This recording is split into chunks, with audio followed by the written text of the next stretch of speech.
ایمان کو تو اندازہ ہی نہیں کہ اس کی خوبصورتی اور بولڈ بیہیویئر اس کے لیے کتنی بڑی مشکلات پیدا کرنے والا ہے۔ تیمور جو آج تک کبھی کسی لڑکی سے امپریس نہیں ہوا تھا، اس ٹنڈو آدم جیسے چھوٹے سے گاؤں سے آئی لڑکی سے نہ صرف متاثر ہو چکا ہے بلکہ بہت جلد اس کی محبت میں گرفتار ہونے والا ہے۔ اور تیمور کی بیوی زارا جو اپنے شوہر کی ایک نظر کرم کے لیے کب سے ترس رہی ہے، جب وہ دیکھے گی کہ تیمور اس نظر سے ایمان کو دیکھنے لگا ہے جس کے لیے زارا ہمیشہ سے حسرت کرتی رہی ہے، تو یہی زارا ایمان کی سب سے بڑی دشمن بننے والی ہے۔ فی الحال تو تیمور آہد کو اپنے کمرے میں آنے کا کہتا ہے، اور جب آہد اس کے پاس جاتا ہے تو تیمور آہد کو سمجھاتا ہے کہ تم آخر ایمان سے بلا وجہ کی بحث کیوں کرتے ہو۔ اس پہ آہد بھی ناراض ہوتے ہوئے کہتا ہے کہ تیمور بھائی، پہلے تو آپ نے اس لڑکی کی ذمہ داری لی اور مجھے یہ کہہ کے چپ کرا دیا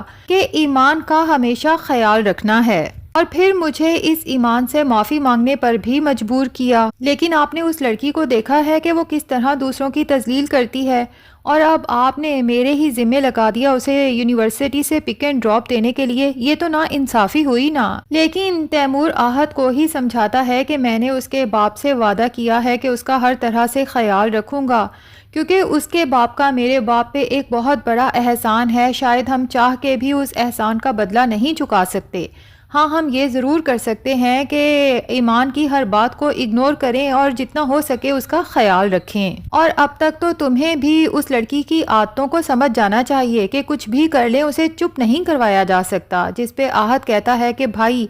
آپ نے بھی نا پاگلوں کا ٹھیکہ اٹھا رکھا ہے۔ تو اس بار تیمور آہد سے کہتا ہے کہ یہ تمہاری غلط فہمی ہے، ایمان پاگل نہیں بلکہ زارا سے بھی زیادہ سمجھدار ہے۔ آہد تیمور کے سامنے چپ تو کر جاتا ہے، لیکن اندر ہی اندر اس ایمان سے بہت ناراض ہے، خاص طور پہ اس بات پہ کہ سارے گھر والوں کے سامنے ایمان نے کیسے آہد کو بے عزت کیا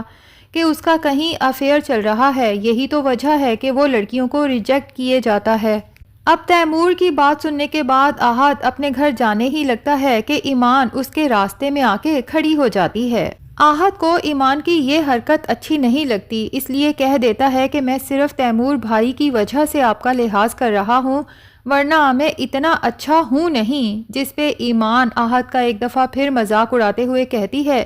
کہ میں نے کب کہا کہ آپ اچھے ہیں۔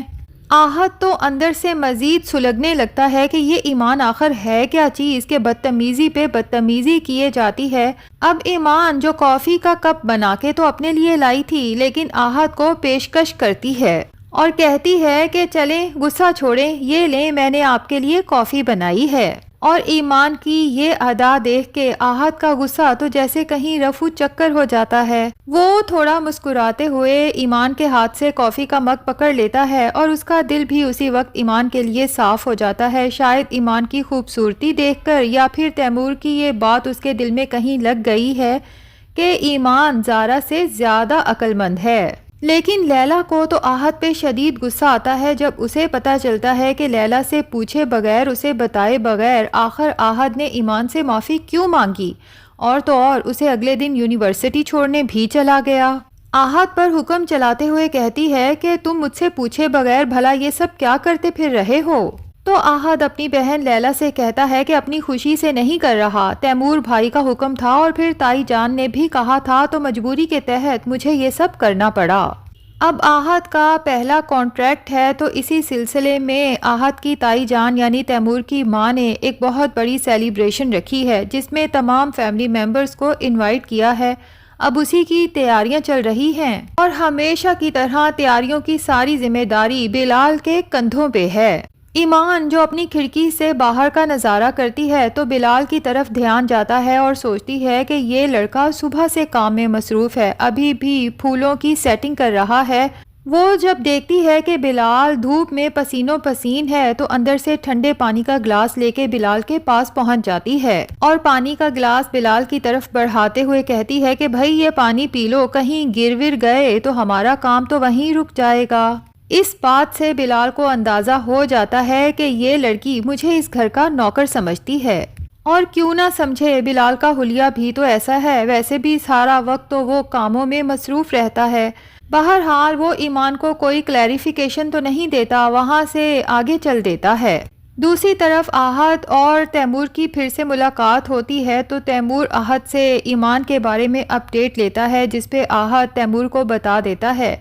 کہ اس کے اور ایمان کے درمیان میں جو بھی ناراضگی یا غلط فہمی تھی وہ سب فائنلی ختم ہو چکی ہے، اور پھر یہ بھی بتاتا ہے کہ کل ایمان نے اپنے ہاتھ سے میرے لیے کافی بنائی تھی۔ لیکن تیمور جب نوٹ کرتا ہے کہ ایمان اس کے ساتھ تو سیدھے منہ بات تک نہیں کرتی تو بالآخر اس سے گلہ کر ہی دیتا ہے کہ جس نے تم سے بدتمیزی کی تھی اس کو تو سنا ہے کافیاں بنا کے پلائی جا رہی ہیں، اور میری بات کا تم جواب تک دینا پسند نہیں کرتی۔ اتفاق سے اسی وقت زارا بھی اپنے شوہر تیمور کے لیے کچھ بنا کے لے جا رہی تھی کہ تیمور کو ایمان سے بات کرتے دیکھ کے وہیں رک جاتی ہے اور سننے لگتی ہے۔ اب ایمان تیمور سے کہتی ہے کہ میں آپ سے اس لیے سیدھے منہ بات نہیں کرتی کہ آپ نے ابھی تک مجھ سے سوری نہیں کی، جس پہ تیمور ہنستے ہوئے ایمان کی طرف دیکھ کے کہتا ہے کہ شاید تم ابھی تک مجھے ٹھیک سے سمجھی نہیں ہو، میں مر کے بھی کبھی کسی سے سوری نہیں کہتا۔ تو ایمان بھی بڑے چل انداز میں تیمور سے کہتی ہے کہ اچھا تو پھر مر جائیں۔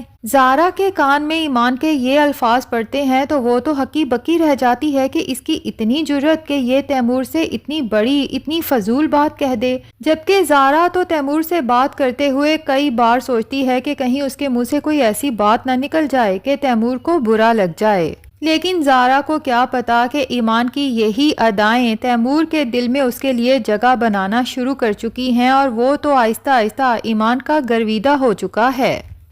خیر زارا اپنے کمرے میں جاتی ہے جبکہ اسے اندر ہی اندر بہت غصہ ہے۔ نیل پینٹ لگاتے ہوئے ایمان کو گزرتے دیکھتی ہے اپنے کمرے کے باہر سے تو فوراً اسے اپنے کمرے کے اندر آنے کا کہتی ہے،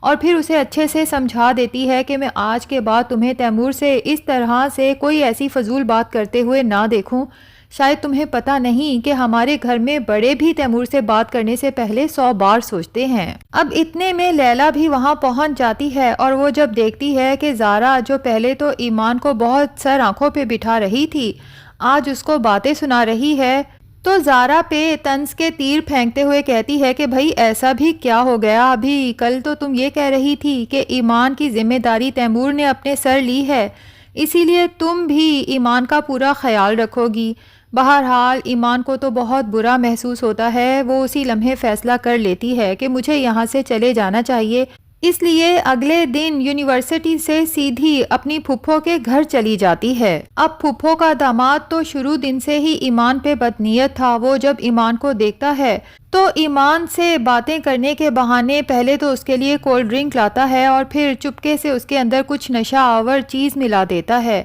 اور پھر جب ایمان کو کولڈ ڈرنک پکڑانے لگتا ہے تو اس کے ہاتھوں کو بھی ساتھ ہی پکڑ لیتا ہے، جس پہ ایمان کافی گھبرا جاتی ہے اور یک دم اسے احساس ہوتا ہے کہ اس نے یہاں آ کے کتنی بڑی غلطی کر لی ہے، کیونکہ جو بھی ہے تیمور کے گھر میں کبھی کسی نے اس پہ اس طرح سے بری نظر نہیں رکھی تھی۔ اب اس سے پہلے کہ ایمان یہ کولڈ ڈرنک پیے اور اس کے اوپر کوئی نشہ ہو اور یہ شخص اس کے ساتھ کچھ برا کرے، قسمت ایمان کا ساتھ دیتی ہے، کولڈ ڈرنک اس کے ہاتھ سے چھوٹتی ہے اور چکنا چور ہو جاتی ہے۔ جیسے ہی اس کمینے انسان کا دھیان کولڈ ڈرنک کی طرف ہوتا ہے تو ایمان اپنی عزت اور جان بچا کے وہاں سے نکل دوڑتی ہے۔